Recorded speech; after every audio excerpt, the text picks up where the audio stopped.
Dear student, now the second topic we can see function of the central bank. Function of the central bank यानी कि central bank RBI reserve Bank of India उनकी कौन-कौन से काम है, कौन-कौन से काम ये करती है. There are total 7 function of central bank और स्टेप वाइज हम सभी फंक्शंस को देखेंगे और हर एक फंक्शन के बारे में एक्सप्लेनेशन जो है काफी जल्दी होता है. और बी केयरफुल, इन जितने भी फंक्शंस हैं उसमें से कोई एक या दो ही फंक्शन एग्जाम में आता है क्योंकि काफी लेंथी टॉपिक है ये और ये पूरा मतलब 40% लेसन ही इसमें खत्म हो जाएगा. तो ये सभी फंक्शन को स्टेप वाइज देखेंगे और एग्जाम में अक्सर जो है कोई एक फंक्शन या दो फंक्शन ही पूछे जाते हैं. ठीक है, एक साथ 7 फंक्शन नहीं पूछे जाते हैं और ये अक्सर जो है 4 मार्क्स में ही क्वेश्चन ये आते हैं. तो पहले हम देखेंगे function of the central bank RBI, bank of issuing notes. यानी कि आरबीआई का पहला काम ये है कि जितने भी देश के अंदर ऑर्गेनाइजेशन है आइदर पब्लिक सेक्टर और private sector, only RBI is the apex bank and in our constitution given authority to issuing notes on the behalf of the country after the authority of the government. यानी सरकार के आदेश के बाद, उसकी permission के बाद संविधान में कहा गया है कि एक इंडिपेंडेंट संस्था है जिसको एक अलग से अधिकार दिया गया है कि केवल नोट्स छापने का, नोट इशू करने का जो है, चाहे वो कॉइन्स हो या नोट्स हो, वो कौन रहेगा? Only RBI. इसलिए कहा गया बैंक ऑफ इशूइंग नोट्स. इसमें कॉइन्स और पेपर नोट्स दोनों आते हैं. Okay, now moving on the second topic, banker to the government. Banker to the government means Reserve Bank of India जो है वह सरकार का बैंक है. जैसे कि हमारा बैंक कौन है? एसबीआई. नॉर्मल आम सिटीजन का बैंक कौन है? पीएनबी, एसबीआई, इलाहाबाद बैंक, जो भी कमर्शियल बैंक है ये हमारा बैंक कहलाएगा. लेकिन अगर देखा जाए सरकार, गवर्नमेंट, सेंट्रल गवर्नमेंट जो भी है, तो उसका अगर वो उसको पैसे की आवश्यकता पड़े, क्योंकि जिस तरह से हम अपनी फैमिली को चलाते हैं, हम गार्जियन हैं, हमारे अंदर में जो है 5-6 मेंबर रहते हैं, तो हमें भी तो फाइनेंशियल क्राइसिस झेलनी पड़ती है. कभी-कभी किसी महीने हमारे पास पैसे की कमी आ जाती है. उसी तरह से सरकार के पास भी जो है कभी-कभी क्या होता है कि expenditure more than revenue, government expenditure more than revenue, अगर उस सरकारी खर्चा जो है उसके रेवेन्यू से ज्यादा हो तब वो पैसे कहां जाएगा मांगने. ठीक है, तो इतनी बड़ी 130 करोड़ की जनसंख्या और उसको भी अपना देश चलाना है. There are total 28 states, 8 union territories और इतने बड़े देश में जो है तमाम तरह के बजट बनाकर और केंद्र सरकार जो है राज्यों को भी कुछ अनुदान या सब्सिडी देती है, उनको मुआवजा देती है, उनको फाइनेंशियल क्राइसिस होती है समय समय में उनको मदद भी करती है, हेल्प भी करती है. तो अगर सरकार को इंफ्रास्ट्रक्चर बनाना होगा या देश के अंदर जो है रोड बनाना होगा, ब्रिज बनाना होगा या स्टेट गवर्नमेंट को कुछ हेल्प करनी हुई या बजट बना दिया, पैसे ही नहीं है उसके पास, तो क्या करेगा? तो banker to the government, RBI is the banker to the government. RBI सरकार का बैंक है और वो किस तरह का कार्य करता है? वो सरकार का बैंक क्यों कहलाएगा?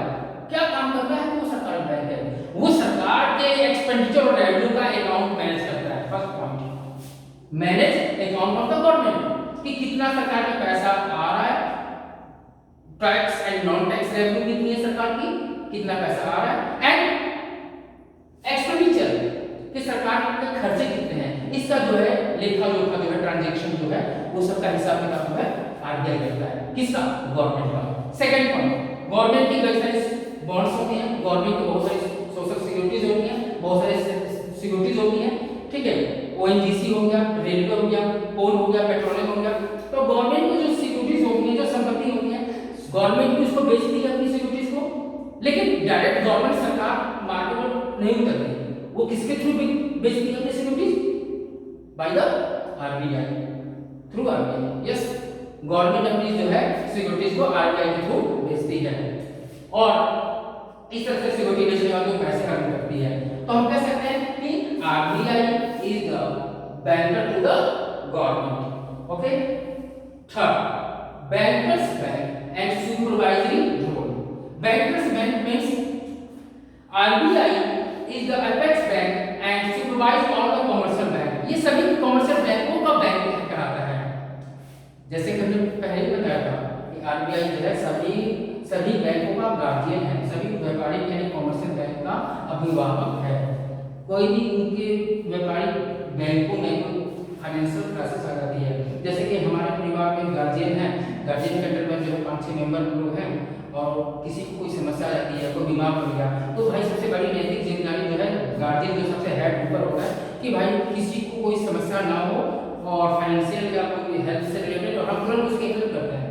और सबसे बड़ी जिम्मेदारी सबसे जो श्रेष्ठ जो सबसे बड़े होते हैं उनकी जिम्मेदारी बन जाती है। उसी तरह से आरबीआई जो है उसके अंडर में भी बहुत सारे उसके 19 बच्चे हैं। 19 बच्चे मतलब वही जो कमर्शियल बैंक ने बताया, उनमें से किसी बैंक के पास प्रॉब्लम आती है या कोई क्राइसिस आ जाता है तो समय समय पर उसको सॉर्ट आउट भी करता है।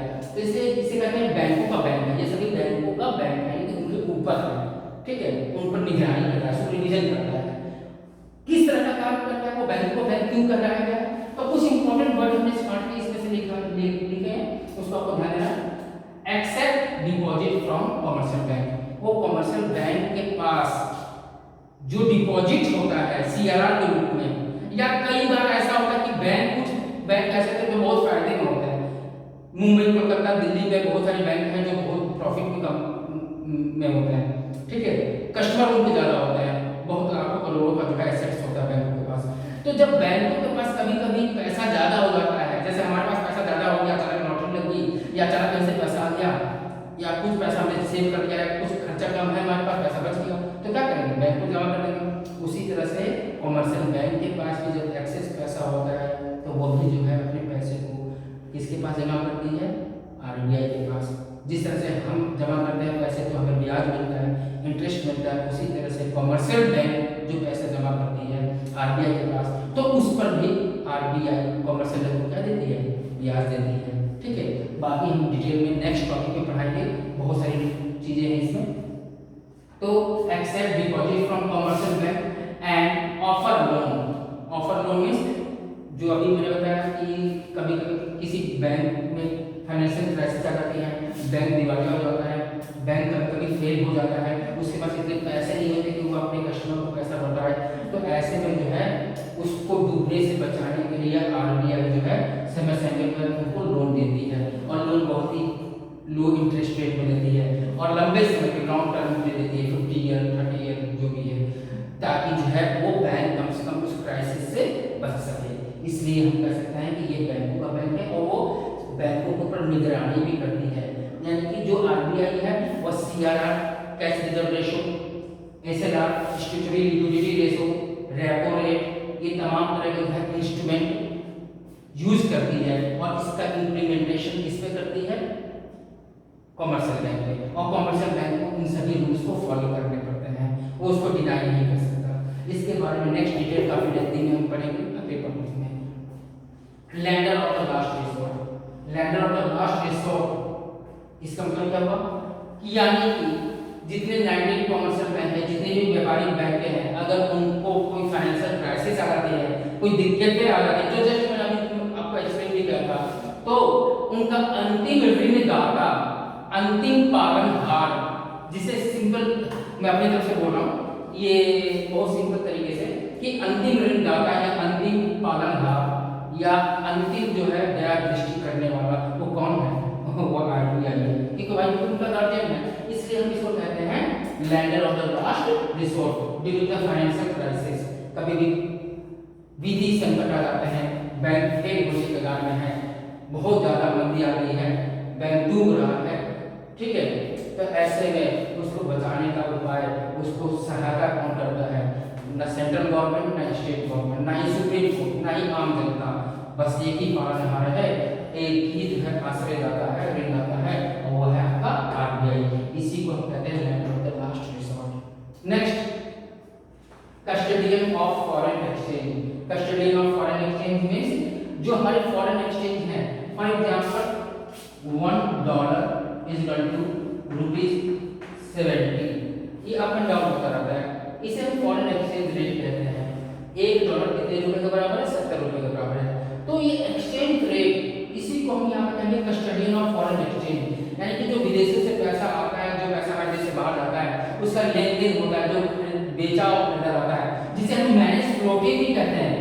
Cell and purchase of foreign exchange, विदेशी मुद्राओं का क्रय विक्रय, और उसमें थोड़ा सा अगर डिस्टर्बेंस और डिसबैलेंस भी हो तो उसको मैनेज भी किया जाता है। उसका व्यवस्था भी आरबीआई मैनेज करती है। वो सब काम कौन करेगा? एक्सचेंज रेट का डिटरमिनेशन कौन करेगा कि $1 कितने के बराबर होना चाहिए, ये जो भी है। तो ये सब की जो है, ये सब का ऊपर नियंत्रण जो है कौन करेगा? आरबीआई करेगी। इसलिए इसे कहते हैं कस्टोडियन ऑफ फॉरेन एक्सचेंज, ठीक है। और इसका एक और मीनिंग है manage floating. It means that sale and purchase of foreign exchange. After that clearing house function. Clearing house function, इसको हम, इसका कोई डेफिनेशन नहीं है, इसको हम एक एग्जांपल के थ्रू इस टॉपिक को एक्सप्लेन करेंगे, ठीक है। क्लियरिंग हाउस फंक्शन का मतलब है कि आरबीआई जो है एक तरह से क्लियरिंग हाउस फंक्शन का काम करता है। और इसका एग्जांपल के थ्रू हम ये समझा रहे हैं, मान लीजिए कि जो है ये ए बैंक है, ये बी बैंक है। ए बैंक का नाम जो है इलाहाबाद है, बी बैंक का नाम बैंक ऑफ बड़ौदा है। तो इलाहाबाद बैंक में मेरा अकाउंट है, मेरे दोस्त का अकाउंट जो है बैंक ऑफ बड़ौदा में है। तो अगर मैं 10,000 जरूरत पड़ा मेरे दोस्त को पैसे की, तो मैंने 10,000 रुपए का चेक काट के उसको दे दिया। मेरे दोस्त ने क्या किया? बैंक ऑफ बड़ौदा में वो चेक डिपॉजिट किया, उसको 10,000 रुपए मिल गए।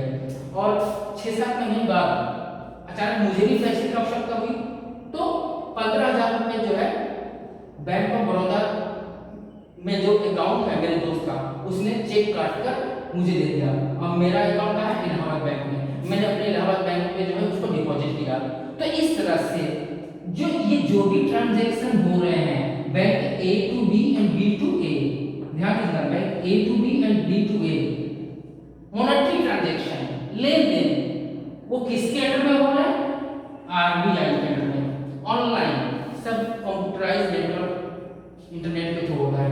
तो तुरंत जैसे आप भेजेंगे पैसा, वो ऑनलाइन वहां पैसा मिलेगा। इस तरह से जो है ये क्लियरिंग हाउस फंक्शन, आरबीआई जो है एक दूसरे के चेक का जो है क्लियरेंस करता है। आपका चेक रुकेगा नहीं, ये नहीं कहेगा कि इलाहाबाद बैंक का इलाहाबाद बैंक में ही पैसा मिलेगा या बैंक ऑफ बड़ौदा का पैसा बैंक ऑफ बड़ौदा में मिलेगा, ऐसा नहीं। आप किसी भी बैंक का जो है पैसा कहीं भी किसी भी बैंक से मंगा सकते हैं या भेज सकते हैं। लेकिन क्यों? क्योंकि उन सबका बाप कौन है? आरबीआई। उन सबका गार्जियन कौन है? आरबीआई। ये बच्चे हैं आपस में जो है लेन देन कर रहे हैं, और सबकी निगरानी कौन कर रहा है? उनका गार्जियन। गार्जियन मींस उनका पिता, उनका फादर, उनका अभिभावक, और वो है आरबीआई। इसलिए हम कह सकते हैं, ये नहीं कहेगा कि हम इसको नहीं लेंगे, ये बैंक ऑफ बड़ौदा का है, इलाहाबाद का कभी रिजेक्ट नहीं करेगा। और बैंक ऑफ बड़ौदा का भी कभी इलाहाबाद बैंक का चेक रिजेक्ट नहीं करेगा।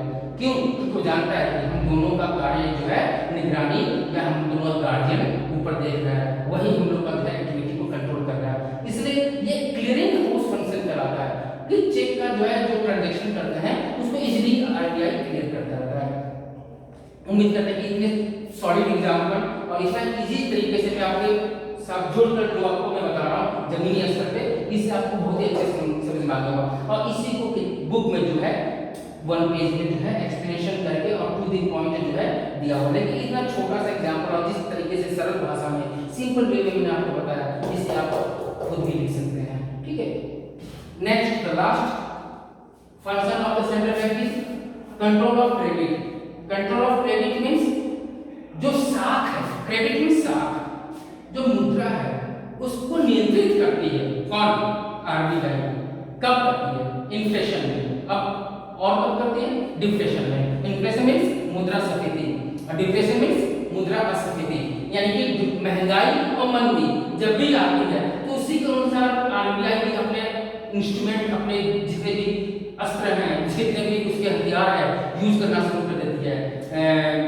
Cash reserve ratio, bank rate, repo rate, reserve repo rate, open market operation, SLR, ठीक है, ये तमाम जो है चीजें जो है वो यूज करती है। तो इन्फ्लेशन और डिफ्लेशन यानी कि महंगाई और मंदी को भी वो कंट्रोल कर सकती है, ठीक है।